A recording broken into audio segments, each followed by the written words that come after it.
Hello student, I am Kirti Sagar from GP Savat. हम पढ़ रहे हैं आपका subject plumbing servings for civil third year. Book है हमारी एशियन पब्लिकेशंस की और इसमें हम पढ़ रहे हैं चैप्टर नंबर 3। तो इसमें हम पढ़ रहे हैं एलडीपीई पाइप। ये क्या होते हैं? इन एलडीपीई पाइप मतलब जो प्लास्टिक पाइप होते हैं उनका वर्गीकरण है ये। तो फर्स्ट है इसमें निम्न सघनता वाले पॉलीइथिलीन पाइप, एलडीपीई पाइप। ये पाइप मजबूत होते हैं परंतु फ्लेक्सिबल होते हैं। इनको झुकने से रोकने के लिए इनके नीचे उपयुक्त सपोर्ट देना पड़ता है। बाहरी जल आपूर्ति के लिए सामान्यतः इन पाइपों का प्रयोग नहीं होता। यह पाइप 65 mm व्यास तक बनाए जाते हैं। अब मीडियम डेंसिटी पॉलीइथिलीन पाइप भी उपलब्ध हैं। घरेलू पाइपलाइन में जीआई पाइपों के स्थान पर पेयजल के लिए अधिक उपयुक्त होते हैं। सेकंड है उच्च सघनता वाले पॉलीइथिलीन पाइप, एचडीपीई पाइप। ये पाइप नम्य होते हुए भी पर्याप्त दृढ़ होते हैं। वहन व स्थापन के समय क्षतिग्रस्त नहीं होते। ये पाइप 40 सेंटीमीटर व्यास तक बनाए जाते हैं और बड़े व्यास की पाइपलाइन में प्रयोग होते हैं। एचडीपीई पाइप पर्याप्त हल्के होते हैं, इनको जंग नहीं लगती। पाइपों की लंबाई बढ़ाने के लिए इन्हें वेल्ड किया जाता है और आसानी से बेंड कर सकते हैं और खुलने वाले जोड़ इनमें लगाए जाते हैं। इन पाइपों को रोल में समेटा जा सकता है और आसानी से बेंड भी हो सकते हैं, अतः बैंड, एल्बो आदि फिटिंग की इनमें कम आवश्यकता होती है। फिर है दृढ़ PVC pipe, rigid PVC polyvinyl chloride and plasticized pipe. यह पाइप लवण, क्षार, अम्लीय पानी ले जाने के लिए उत्तम होते हैं। इनका संक्षारण नहीं होता। यह पाइप वर्षा जल निकासी और सीवरों के लिए प्रयोग किए जाते हैं। कम दाब पर जल वहन के लिए संतोषजनक काम देते हैं। इन पाइपों के जोड़ विलायक वेल्डन द्वारा लगाए जाते हैं। ये पाइप पेयजल ले जाने के लिए भी सुरक्षित होते हैं। इन पाइपों के व्यास में इनकी मोटाई सम्मिलित रहती है। ये पाइप 20 से 300 mm बाहरी व्यास तक उचित लंबाई में बनाए जाते हैं। CPVC chlorinated polyvinyl chloride pipe, pipe का क्लोरीकरण करके बनाए जाते हैं। ये पाइप ठंडे, गर्म तथा औद्योगिक जल के लिए उत्तम रहते हैं। सीपीवीसी पाइप पीवीसी से सामर्थ्य और लचक में बेहतर होते हैं। फिर आते हैं आपके लेड पाइप, शीशा के पाइप। ये सीसा धातु के बने होते हैं। इन पे अम्लीय व क्षारीय पानी का प्रभाव नहीं होता। इनको काटना तथा मोड़ना सरल पड़ता है क्योंकि ये मृदु होते हैं। इनमें से गर्म पानी प्रवाहित नहीं करना चाहिए क्योंकि ये गर्मी पाकर फैलते हैं। शीशे के पाइपों का पेयजल पाइपों के रूप में प्रयोग नहीं होता क्योंकि सीसा विष होने का भय रहता है। ये पाइप फ्लश प्रणाली में फ्लशिंग टंकी के कनेक्शन के लिए तथा अधिक प्रवाह पाइप के रूप में प्रयोग किए जाते हैं। फिर आता है आपका कॉपर पाइप, तांबे के पाइप। ये पाइप भवनों में गर्म पानी ले जाने के लिए प्रयोग किए जाते हैं। ये पाइप कम व्यास के होते हैं। इनको काटना व मोड़ना आसान होता है। ये पाइप अम्लीय जल से प्रभावित नहीं होते, महंगे होते हैं और जल आपूर्ति में इनका प्रयोग बहुत ही सीमित है। फिर आता है पाइप फिटिंग्स तथा पाइप जोड़। कौन कौन से जॉइंट्स लगते हैं देखिए, तो इसमें है पाइपों को लंबाई में जोड़कर पाइपलाइन की लंबाई बढ़ाने के लिए, पाइपलाइन की डायरेक्शन चेंज करने के लिए, बड़े पाइप के व्यास में छोटे पाइप को जोड़कर शाखा स्थापित करने के लिए जो विशिष्ट खंड यूज़ होते हैं उन्हें पाइप फिटिंग व पाइप स्पेशल कहते हैं। पाइप विभिन्न पदार्थों के बने पाइपों के लिए उनके व्यास के अनुसार भिन्न प्रकार की फिटिंग लगाई जाती है और ये क्या होता है, इनका निर्माण जो होता है वो मानक मापों में किया जाता है। इनके सिरे जोड़ लगाने के लिए सॉकेट और स्पाइकॉट प्रकार के रखे जाते हैं अथवा फ्लेंचदार होते हैं। मुख्य पाइप फिटिंग निम्नलिखित हैं। देखिए, डबल निपल एडॉप्टर बार 1/4 बैंड है ये जॉइंट्स लगाने के लिए, 1/6 bend, 1/8 bend reducer, cross and tee and Y section के जॉइंट्स। सॉकेट्स क्या होते हैं? दो पाइपों को लंबाई की दिशा में जोड़ने के लिए सॉकेट लगाया जाता है। सॉकेट का भीतरी व्यास पाइप के बाहरी व्यास के बराबर होता है। सॉकेट के भीतरी परिधि पर चूड़ी कटी रहती है। फिर आता है लघुकारी सॉकेट। क्या होता है? Reducing socket. यह दो विभिन्न व्यास वाले पाइप को जोड़ने के काम आता है। इनके दोनों सिरे सॉकेट वाले होते हैं। फिर आता है आपका एल्बो। यह दो पाइपों को 90 डिग्री कोण पर जोड़ने के काम आता है। इसमें भीतरी चूड़ी कटी रहती है। इसका अंदर का व्यास जोड़ने वाले पाइप के बाहरी व्यास के बराबर होता है। फिर आता है रिड्यूसर एल्बो।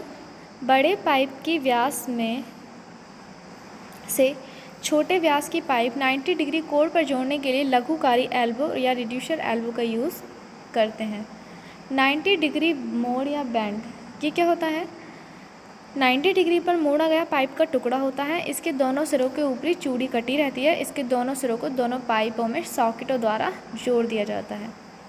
अन्य कोण पर दिशा परिवर्तन के लिए उसी डिग्री के बैंड प्रयोग किए जाते हैं। बैंड एक वृत्त की परिधि का जितना भाग घेरता है उसके अनुसार ही इसे पुकारा जाता है। जैसे 1/4 90 डिग्री, 1/8 45 डिग्री। टी क्या होता है?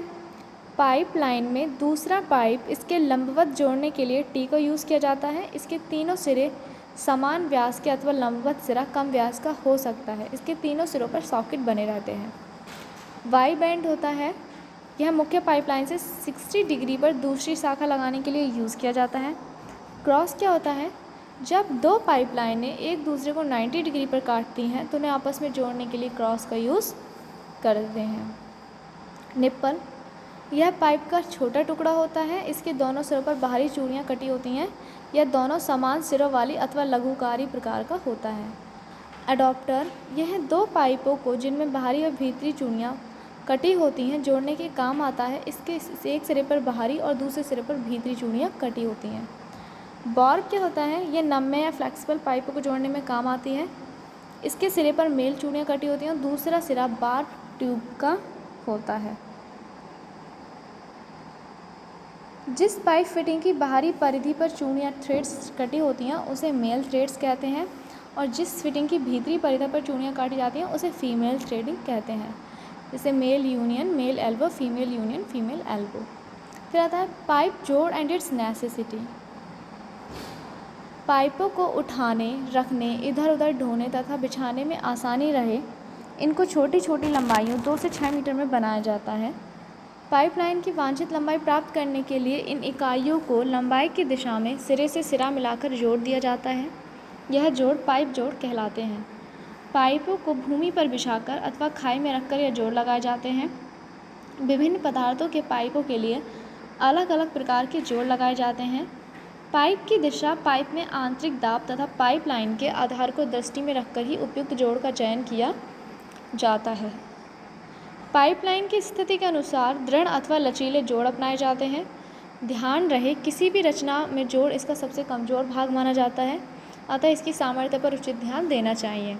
एक संतोषजनक स्थिर जोड़ में निम्न गुण आवश्यक होते हैं, जैसे यह पूर्णतः लीक प्रूफ हो, यह कम समय में तथा आसानी से लगाया जा सके, इसकी सामर्थ्य पाइप की सामर्थ्य के बराबर हो, यह टिकाऊ होना चाहिए और इसकी आयु भी पाइप आयु से कम नहीं होनी चाहिए। इसमें पर्याप्त लचीलापन रहे ताकि कंपनों व आघातों से चटक न जाए। आवश्यक होने पर इसे खोला या हटाया जा सके। फिर आता है type of pipe joint, pipe जोड़ के प्रकार।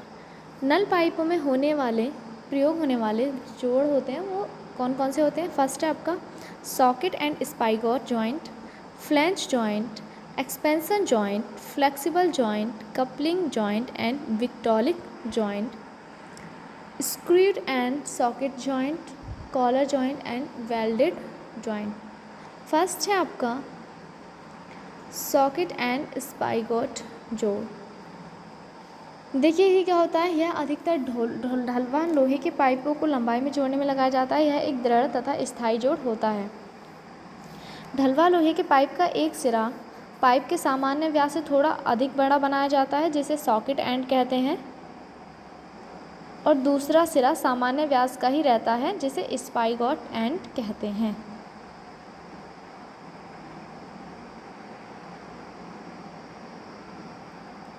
जोड़ लगाने के लिए एक पाइप का स्पाइगोट सिरा दूसरे पाइप के सॉकेट सिरे में डाल दिया जाता है। स्पाइगोट सिरा डालने से पहले इस पर सन या जूट का गॉस्केट विटामिन में डुबोकर वलयाकार स्थितान में अच्छी तरह लपेट दिया जाता है, ताकि जोड़ लगाते समय जो शीशा सॉकेट तथा स्पाइगोट के बीच की रिक्ति में भरा जाएगा वह भीतर पाइप में ना चला जाए। सॉकेट सिरे के अंत में पाइप के चारों ओर एक और गास्केट लपेटकर उस पर गीली मिट्टी लगा दी जाती है। इस मिट्टी में ऊपर की ओर 2 छेद रखे जाते हैं, एक छेद पिघला हुआ शीशा डालने के लिए तथा दूसरा भीतर रुकी हुई वायु के निष्कासन के लिए। मिट्टी के स्थान पर क्लैंप भी पाइप के चारों ओर कस दिया जाता है, जिसके ऊपरी ओर एक छेद रहता है। देखिए जैसे आपको ये दिख रहा होगा, ये स्पाइगॉट एंड है और ये आपका क्या है, सॉकेट एंड। मतलब पाइप, दोनों जो भी पाइप जोड़े जा रहे हैं उनका डायमीटर एक ही है, पर दो पाइप को जोड़ने के लिए एक पाइप का एक सिरा जो होता है वो स्पाइगॉट होता है और दूसरा सिरा सॉकेट होता है। सॉकेट जो होता है वो बड़ा वाला होता है ताकि उसमें स्पाइगॉट अंदर फिट किया जा सके, और बीच में क्या भरा जाता है, सीसा, जैसे ये भरा गया है, या सन या जूट की रस्सी लपेट दी जाती है। फिर है आपका, अब शीशे को एक कढ़ाई में पिघलाकर एक कीप की सहायता से छेद में दोनों पाइपों की वलाकार रिक्ति में भर दिया जाता है। जब शीशा ठंडा होकर सिकुड़ने में जमने लगता है तो बाहरी गॉस्केट पर मिट्टी अथवा क्लैंप रनर हटाकर शीशे को कॉकिंग टूल से धीरे धीरे ठोककर अंदर की ओर अच्छी तरह दबा दिया जाता है, ताकि जोड़ में रिक्ति ना रह जाए और जोड़ से बाद में जलशन ना हो। 150 mm व्यास के पाइप के एक जोड़ के लिए 4 किलोग्राम शीशा सामान्यतः लगता है। थैंक यू क्लास, आज के लिए इतना ही काफ़ी है, आगे हम नेक्स्ट क्लास में पढ़ेंगे।